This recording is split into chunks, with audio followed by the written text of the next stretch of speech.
Come on, living stone.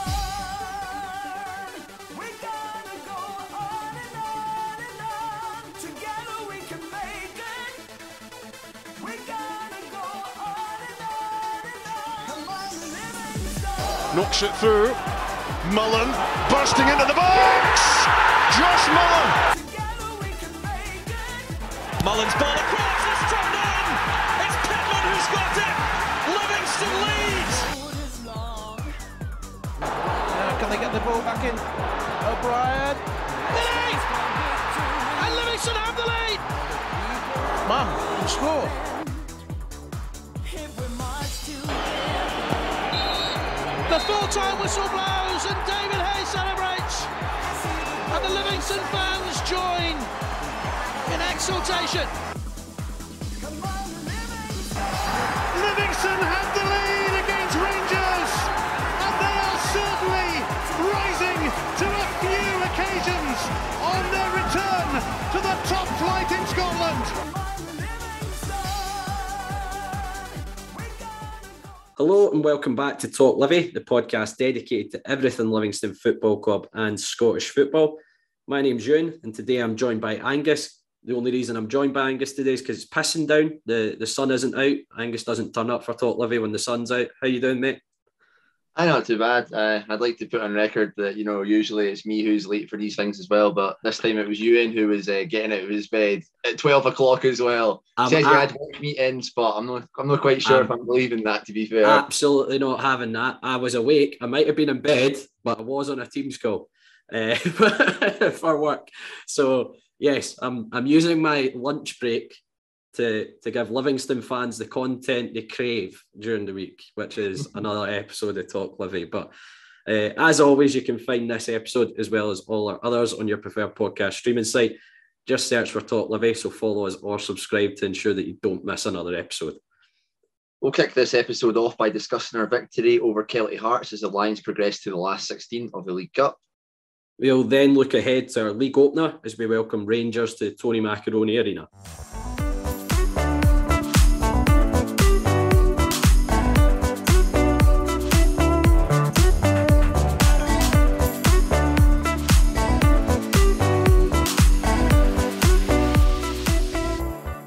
The Lions secured progression to the last 16 of the League Cup with a comfortable 2-0 win against League 2 champions Kelty Hearts. Euan, quite a comfortable win in the end. What did you make of the performance?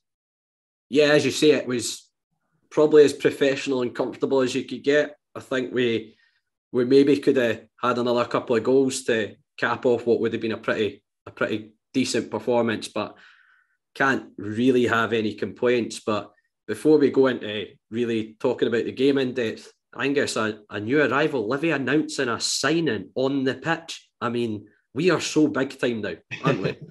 I mean, first we're paying fees for players. Now we're having actual player announcements before matches. I mean, we're basically just taking the first steps to becoming Barcelona, as will be seen by, the stripes in our new kit as well, which we'll go on to later. Very, very exciting to see, the club taking those kind of steps, where, they can create a buzz around a new player kind of joining, being able to fork out a transfer fee. Obviously, there's been a lot of rumours about, a goalkeeper coming in. And yeah, it's good to see that, they've managed to act upon that quite quickly and, get something sorted out. And yeah, I mean, I guess we better name that, Shamal George has, joined us from Colchester on a deal that is 4-year contract. I mean, I think it was yourself in the forum was saying that, we'd only ever handed out a 4-year deal once beforehand, which, shows the faith that the club has in him, not only in paying a fee, but, for giving such a lengthy contract. But yeah, let's hope that this is another successful piece of business that the club does and, one that we can be excited by. Yeah, as you mentioned there, the only 4-year deal I think the club's ever handed out was to Stefan Skugel, and that was when John Hughes and John Collins were involved at the club, and that was purely to try and cash in on what was a big asset at the club at the time in Skuggs. But it just shows you the confidence the club has in that he'll probably be here for maybe a couple of years. I think this will be the ambition of the club. He'll be here for a couple of years and he'll get a big money move down south, which certainly, going by the comments I've read from Colchester fans, they're absolutely gutted that he's leaving. I did say a few of them, it's not a step up, but the fact is he's probably going to get more exposure playing at at Livi in terms of when we were playing the Old Firm and things like that, at being in the top flight. So games on the TV more often than they would be with Colchester. That's no disrespect to them, but he's probably got a little bit more exposure, and we've probably sold the club to him by talking about, you know, the likes of Lyndon Dykes coming here for a very small fee, but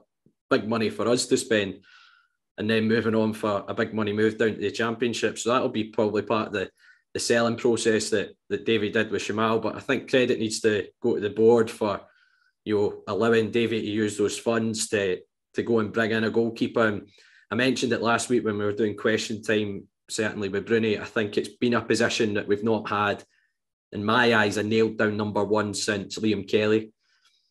Last season, Max was obviously the number one, but I think part of that was also down to the situation with Daniel Barden. So Shamal George is literally coming in as number one. He's got the number one jersey. And I mean, tell you what, he's a presence. Big 6'6" lad. I mean, I look forward to meeting him at Player of the Year. He'll no half make me look like a hobbit.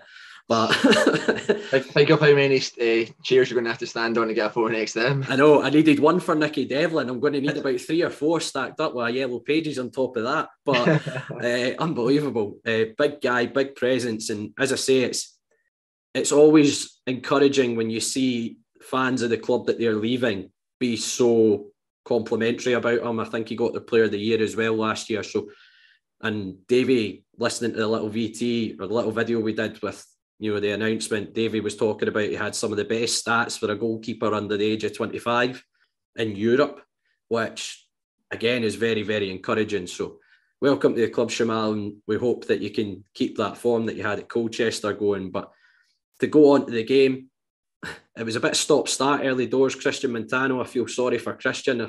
He'd just done an interview with Carson talking about some niggling injuries he had at the start of last season, and he had to come off early doors, which is a bit of a shame, but his sub certainly made an early impact, winning the penalty. Clear penalty, wasn't it? Oh, yeah. Philippe Kinkar. Still a bit of judgment as to whether that is the proper pronunciation from, you know, that French part of Australia, but we might end up getting some clarity on that in the next couple of weeks. But yeah, it's one of the kind of unfortunate ones, I guess you'd say, for Kelty. You know, it is just, you know, a coming together of players, like the ball's going over I think it's a winger's head. He's turning to go and chase the ball essentially, and ends up catching Kinkar. And yeah, it is, you know, you would say it's harsh because there's no malice, there's no even intent of a challenger at it. It is, you know, more of a coming together, but at the same time, yeah, it is a foul in the box. But I think it threw a lot of debate up into the air, because obviously Jason Holt had taken the last penalty, but he wasn't even on the pitch to be able to take it this time. Ayo obviously has taken a lot of penalties in the past, but, you know, as soon as the penalty was given, he didn't really move from, you know, the halfway line. So I think we're looking at it and we're like, who are the potential candidates for it? Sean Kelly was standing, you know, at the penalty spot, and Bruce Anderson went and got the ball. And I don't think Bruce was too impressed that, you know, he wasn't able to take it. But, you know, Sean Kelly's ability from spot kicks doesn't seem to be too bad. Scoring that one against Hearts last season in the penalty shootout, and then made absolutely no mistake this time round either to send yourself into, you know, the biggest cheer in the stadium, I think it was. Yeah, I love Sean Kelly. He's my new favourite player. But no, to be fair, you know, Bruce is a number 9. He would want to score goals. But again, listening to Davies' comments after the game, Sean strikes a ball well. And I think we had this discussion about why don't strikers take penalties. I saw a few comments on the forum after Holty missed his. I was like, it's not always about, you know, he scores goals. I think it's a lot to do with technique, temperament and things like that. And I think Sean kind of fits that bill. You mentioned his penalty at Tynecastle. He also scored one in the shootout against St Mirren earlier in the season in the League Cup. I don't know if he hit one in the game against Wraith Rovers as well, but again, he strikes the ball. He's got a wand of a left foot, really clean strike of the ball, Sean. So I wasn't overly surprised that he went and take it. And I'd just like to say, I think it was me and Bruni talking about Sean Kelly taking penalties after the Hearts game in the future if he does get more game time. So maybe a little assist in there from us, but we'll try and claim it. But after we got that early goal, probably the best thing that could have happened for us was that early goal, because Kelty were stubborn.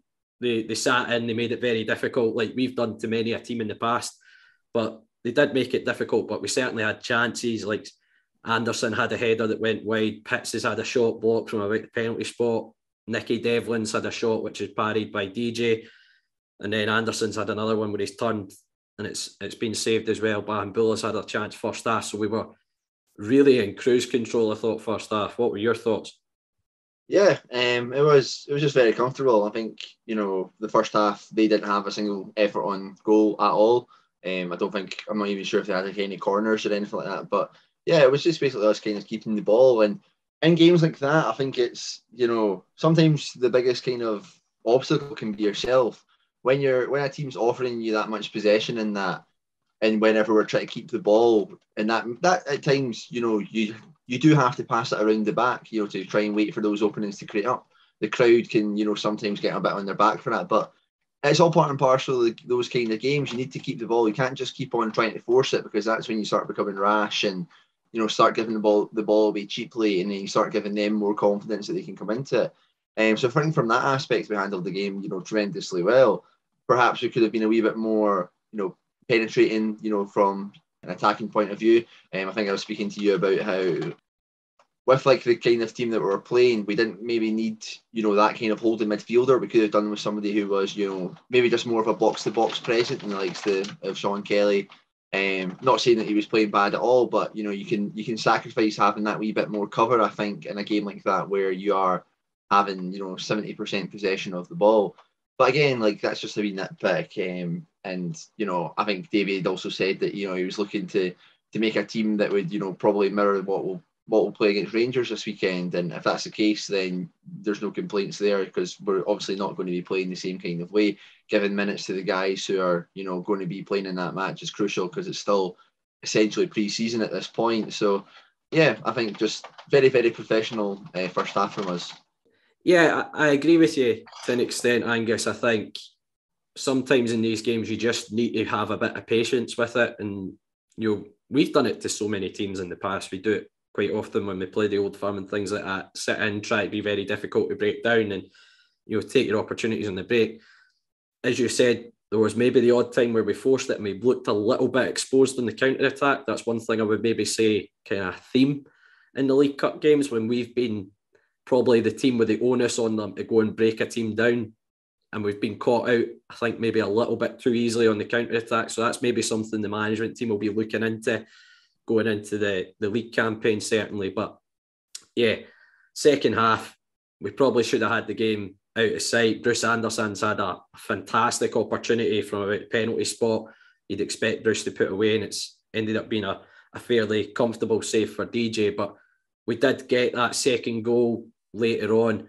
And by the way, brilliant play by Stefan Omiyonga, wasn't it, for the assist for Kankar. And to be honest, I think Kankar deserved his Man of the Match award. Thought he was excellent, playing out of position at left back as well. But that'll do his confidence a world of good, won't it? Yeah, absolutely. I think I was mentioning to you that I feel like I know Kankar for some reason. It was that game that he was a trialist, and I just couldn't place where I'd seen him before. Just turns out I just walked past him about 100 times in the centre. So I hope if he's exploring the shopping centres this weekend, he's having a jolly good time, because yeah, he deserved it, and hopefully spending that goal bonus to good use as well. But yeah, very, very good performance from him. I think playing not only in a natural position but on a unnatural side as well, showing himself to be very good. Even from just kind of like an attacking point of view, I mean, there's a couple of touches that you've seen him take from, very, very high lofted balls, and you're like, very, very good to see. I think that is just very encouraging to see a player, just take an opportunity like that. I mean, like Livingston have always been, a place where players can, play themselves into a team by just, hard work and kind of determination. And it seems to be, he seems to be another player who's going to fit into that mould very easily. He's went in to play a position he's not probably natural in, and he's not looked at it as a bad thing at all. And yeah, getting that goal at the end will do wonders for the confidence as well. I don't know if he probably expected to be playing as much as since joining the club. I think there was talks of him maybe going out on loan or anything like that. But if you're looking at it this way, then he's definitely a good option for us to have. Omiyonga as well. I think he's probably been unlucky to not start a game for us just yet, but you see the kind of class and composure he has in the ball, and yeah, what he did in that final third there to get his second assist of the tournament. absolutely tremendous. And, thankfully we got that second goal that made it comfortable and practically sealed the win for us. Yeah, you mentioned Omiyonga there, probably not getting as much game time, and I'm sure it's maybe frustrated a few fans because he's a big fan's favourite. He's an infectious player that you just can't help but love and smile when you watch him play. But I also think a degree of it is Davy trying to get a better idea of other players to play in that position over the season as well. The likes of Shinnie, who mainly played in the front three last year, certainly used as a false nine off the left-hand side and things like that. So maybe he's wanting a better idea of what Shinnie can offer a little bit deeper. Again, with Sean Kelly, maybe just wanted to see a little bit more of him in that position as well to get a better idea of what he can offer there too. So whilst with Omiyonga and Holt, he knows exactly what he gets with those two. Holt, he played 36 full games in the league last year. I think it was only the last 2 games. He missed the last game of the season, was subbed with about 10 minutes to go at St Mirren. So, he knows fine well what he gets from those two. So I think that's maybe a degree of it.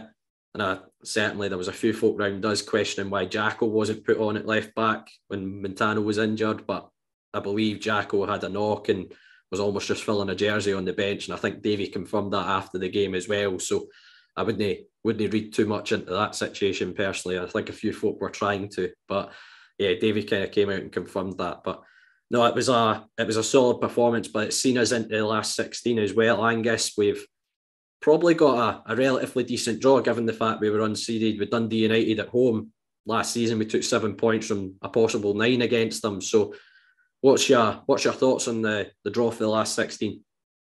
Yeah, delighted. I was expecting us to get our usual away tie at Ibrox, but I think what Rangers this time got the home draw against the lowest ranked team, and Celtic got the tie against one of the lower teams in our league. So it was good to see the Betfred Cup, spicing that up a little bit, not just doing the exact same thing over and over again. But yeah, getting Dundee United at home, yeah, I think we can be happy with that. Looking at the teams, that were seeded in that, obviously avoiding both Celtic and Rangers, avoiding Hearts, a resurgent Aberdeen. I think Dundee United are probably the only side this season that you're not 100% sure what to expect from them.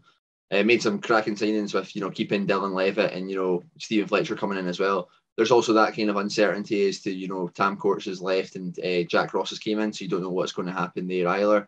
Benjamin Siegrist has left. I'm not entirely sure who the new Dundee United goalkeeper is. They signed a boy from one of the clubs in Australia.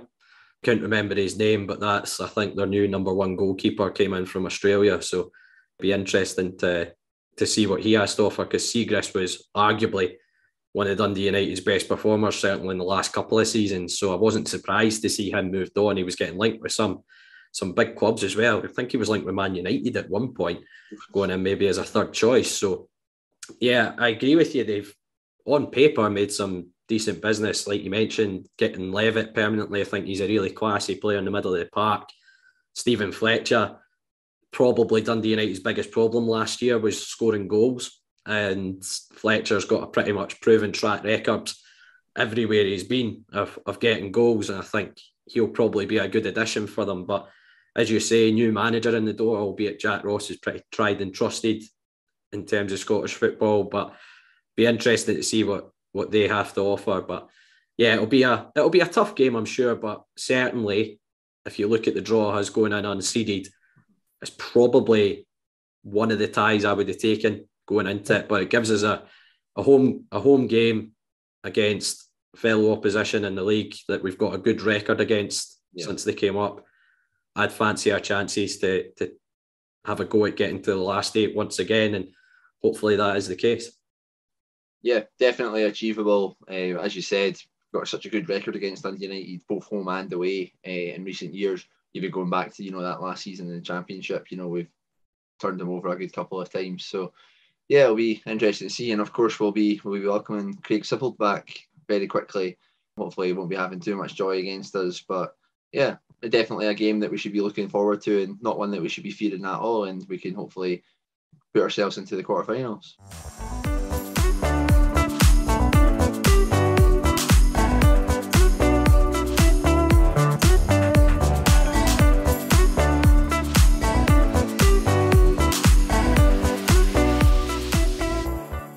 We kick off our Premiership campaign and it doesn't get much tougher than a visit from Rangers to the Tony Macaroni Arena. Angus, I mean, that's 3 out of 5 seasons we've managed to get the Old Firm on opening day. The SPFL bloody hate us, don't they? Well, I just gave them credit there for switching the Betfred Cup up a little bit there, but what is going on here, eh? I mean, at least we finally got one of them at home. It makes me laugh though as well, because I think, was it the Hibs chairman or something like that was just complaining about Hibs' first home game, not even their first game, being against Hearts for some reason. I don't understand what the complaint is there when we've got, Old Firm teams every bloody season against. Yeah, I don't really know what to think as well, because, Rangers are another side that's, there's been a lot of business that's going on. And, with how quickly the season comes up these days, you don't know quite, what level Rangers are at this moment. You look at some pre-season games and that, I think they've had a couple of decent enough showings. I think they were playing West Ham and Spurs just in the past week there. I think they beat West Ham 3-1 or something like that, and then just lost 2-1 to a very, very strong Tottenham side. So on the basis of that, you would think, they're, well, of course, they're Rangers, Europa League runners-up. They're going to be a very, very tough piece of opposition for us. I think we've just got to hope that, they're not fully gelled just yet, and hopefully we can exploit that to a way. They've lost a couple of players. I mean, Aribo's finally moved on, went down to Southampton, deservedly got a move. Calvin Bassey as well, becoming Rangers record sale, going away to Ajax. So there are some players will be missing, but at the same time, you've only mentioned 2 players out of a possible full 11 that can cause you problems. Still got Kent, still got Morelos, got the new boy Kolak. You look at the midfield, they still got Kamara, Ryan Jack, plenty of players. James Tavernier, right back, he's always going to be causing problems for teams just from set pieces alone. So yeah, it's going to be probably as tough a game as we could possibly get in the first day of the season. Our Betfred Cup campaign, or Premier Sports, if that's what we're calling it these days, probably hasn't got us into the best of form, I think it would be fair to say. Maybe more so from a defensive side, which, against a team like Rangers, you're really going to need to be properly scratched up on, because our backs are going to be against the walls for the most part of it. And we've just got to hope that we can do what we've done on numerous occasions before against Rangers, just frustrate them and, see if we can snatch anything, whether it's a 1-goal lead or just, cling on for dear life and put our bodies on the line to come away with a 0-0 draw or whatever. But it's a new day of the season. I think there's going to be a lot of excitement. I mean, it's going to be a sold-out stadium, new kit and everything as well. I think there's a lot for us to be excited about. Again, it's a free hit. I think, looking at it, the first day of the season, having a team like Rangers, you can look at it as being like, oh no, what a dreadful start. Or you can just look at it as, oh, we're getting one of the toughest games out of the way already. We've got another 37 games that we can go on and, hopefully, pick up the points then. But yeah, I'm excited to get back to, to league football, and yeah, hopefully we can put a performance that we can be proud of at least. As you described it, a free hit, isn't it? I think anytime you play the Old Firm, it's a free hit. Talking about the resources and talking about players that they brought in. I know they've, as you mentioned, losing Aribo and Bassey, but I think they've had 6 new arrivals. You mentioned Kolak, and there John Souttar's arrived from Hearts, so I think will be a good acquisition for them. Ben Davies coming from Liverpool. 4 million for Ben Davies. Spending 4 million on him. Matondo coming across from over in Germany. Tom Lawrence as well, who had a very good season at Derby, despite their struggles off the pitch, was very good. And I think he's almost a direct replacement for the likes of Aribo. And I think, Welsh internationally, he's a good footballer. So I think that's getting him on a free as well. I think it's a good bit of business. So yeah, Rangers have been busy this summer. And I would almost say this is what Rangers should have done last summer.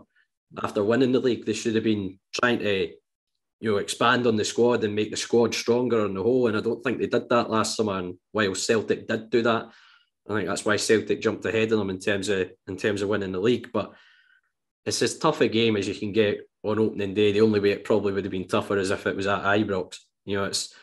And our record against Rangers since coming up, certainly we've made games difficult for them, but we've only taken 4 points. All 4 points have been at Livi as well. The famous Dolly Menga winner, and then that 0-0 during the COVID season where we put all 11 men plus probably put some stuff in the goal to block it off as well. But we got a point in the end. There's no pictures on our scorecard, Angus. So, but yeah, it's going to be incredibly difficult. I think you mentioned defensively in the League Cup. I think part of the reason why we've maybe looked a bit ropey defensively in the League Cup is because, as I mentioned, the onus has been on us in those games, being the top flight club, to probably take the game to teams, and we've almost left ourselves that little bit more exposed. I don't think we're going to be playing like that against Rangers. We're going to be a lot more compact, men behind the ball, trying to make it very difficult for them to break us down. But I would take encouragement from the games against Rangers last season, in that I think opening day we got beat 3-0, then it was 2-0 in the League Cup tie, then it was 1-0 in the league game at Ibrox. I think the game... So we're due a 0-0, and then when we go to Ibrox, we're going to scud them 1-0. Yeah, we're gradually reducing that scoreline. So we're playing the patient game, trying to get a result against Rangers. But I think the game at Livi last year as well, first half certainly, I think we were very unlucky not to go in level at half time, having been 2-0 down. McGregor's pulled off a wonder save from Alan Forrest to keep it 2-1 at half time, and then they got the third late on. But yeah, I think it's a very, very tough game. But as you say, it's a free hit. We've got an opportunity. And the other thing that probably plays into our hands that little bit is the fact they've got a Champions League qualifier on the Tuesday night. Is their attention going to be on that? That's maybe something we can play on. They'll probably be rotating the team a lot as well, I would imagine, to try and put as strong a team out on the Tuesday night. So that could play into our hands as well. But it's going to be a very tough game. But we've mentioned a little bit about the personnel in terms of the midfield, and talking about how Davies maybe going to play a team against Kelty that will represent what we're going with against Rangers. Is there anyone in particular you'd like to see? I think it's an interesting one. Looking at the, kind of starting 11, I feel like that starting 11 that we had is probably as close as to what you would get. I would probably look to make... There's one change I think that I would possibly make. I don't think this game is quite ready for Bahambula just yet. I think that kind of, flary kind of player, I'm not completely sold on him coming back defensively. I think that in this kind of a match where we're going to have to be so tight and try to do whatever we can to stay into the game, I think in this match in particular, we might be best having, sacrificing somebody like Bahambula, putting likes of a Shinnie or a Pittman on one of the sides, so you know that you'll get that kind of tracking back, and you also have that wee bit of quality going forward still. And then that allows you, that centre mid position that is occupied by either one of them. You could bring in a Holt or an Omiyonga. I think I would play Holt and Omiyonga alongside Sean Kelly, in all honesty with you. And then either one of Shinnie and Pittman, stick them on one of the flanks with new play on the other with Anderson through the middle. I think, just from like these kind of Premier Sport games that we've had so far with Bahambula, he likes to take a player on and everything like that. But has he got that defensive work rate just yet? Has he got that fitness to, keep up with a team like Rangers at this moment? I'm not entirely sold on that. And I think with the likes of a Pittman, you absolutely know what you're going to get. Whether he's fit or not, he's going to be there. He's going to be tracking back and whatnot, getting stuck in. So for me, that's kind of the only thing I would think of. Obviously, there's going to be a question mark in the air over who's going to be at left back, whether Montano's going to be fit or not. Maybe it's a concussion injury or that he may be ruled out for just because of a precaution.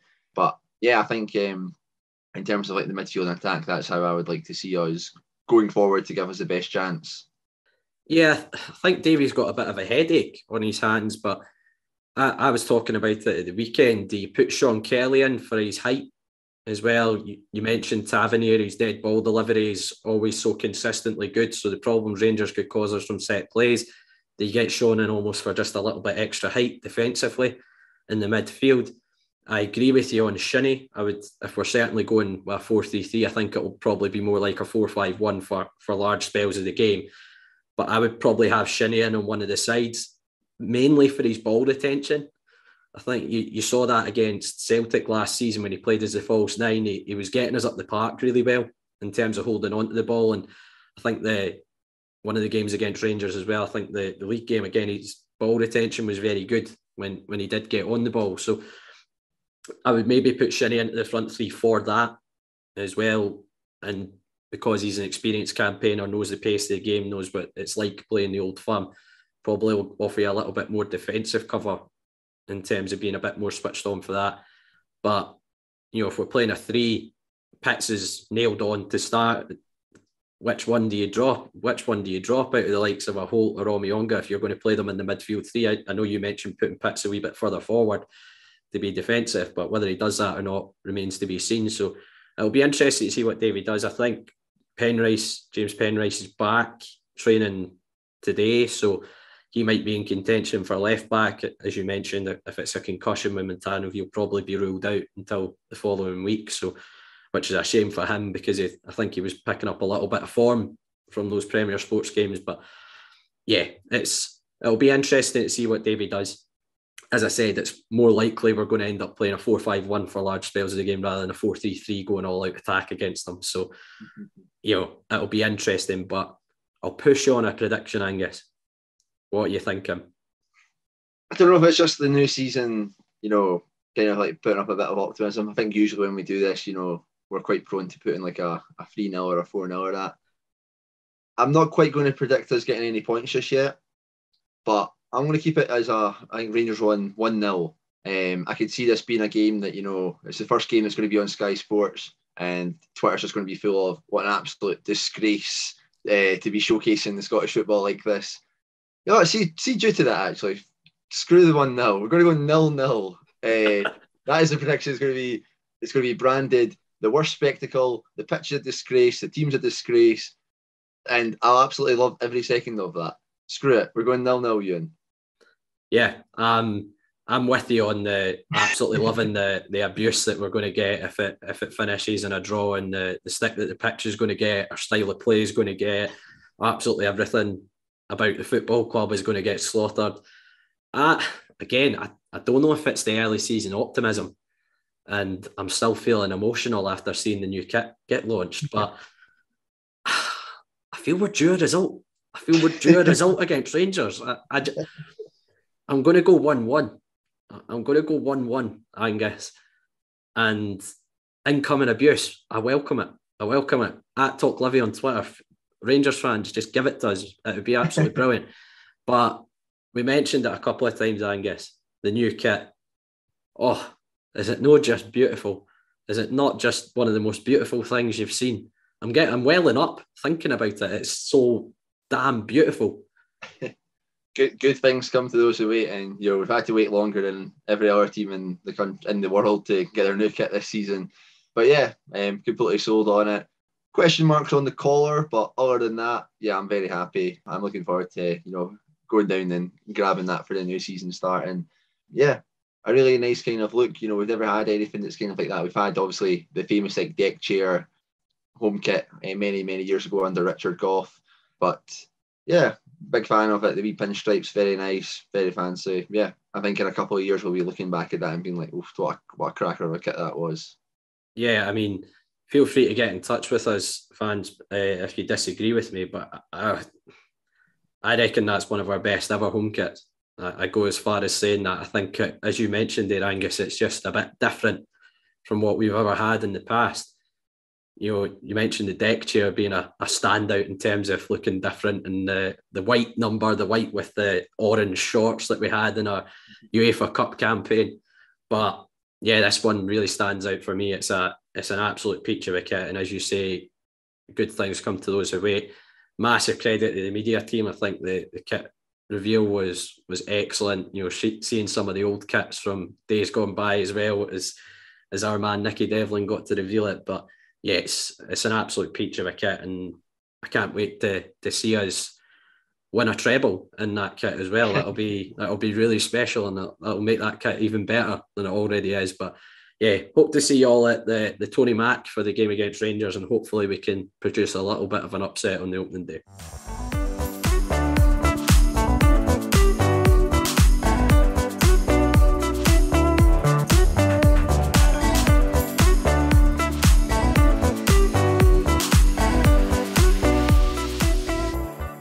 That's it for this week's episode of Talk Livi. Thanks again to every single one of you for tuning in week in and week out.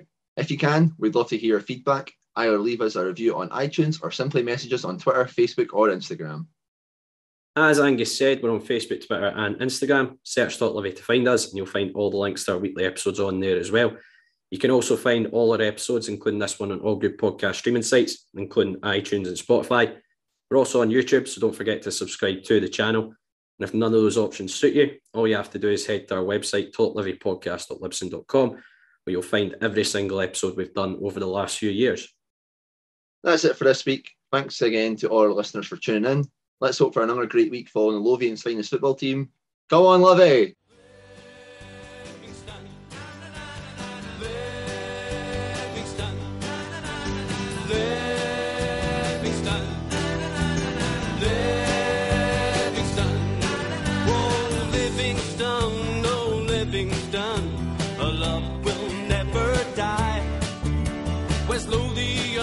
West Lothian is our battle cry. This is the place from which we hail. Livingston, oh Livingston, it's up to Ambervale. Livingston, Livingston, Livingston, oh Livingston, oh Livingston, we love it when you score. Livingston, oh Livingston, the Amberville Lions roar. Livingston, oh Livingston, we realize our vision. Livingston.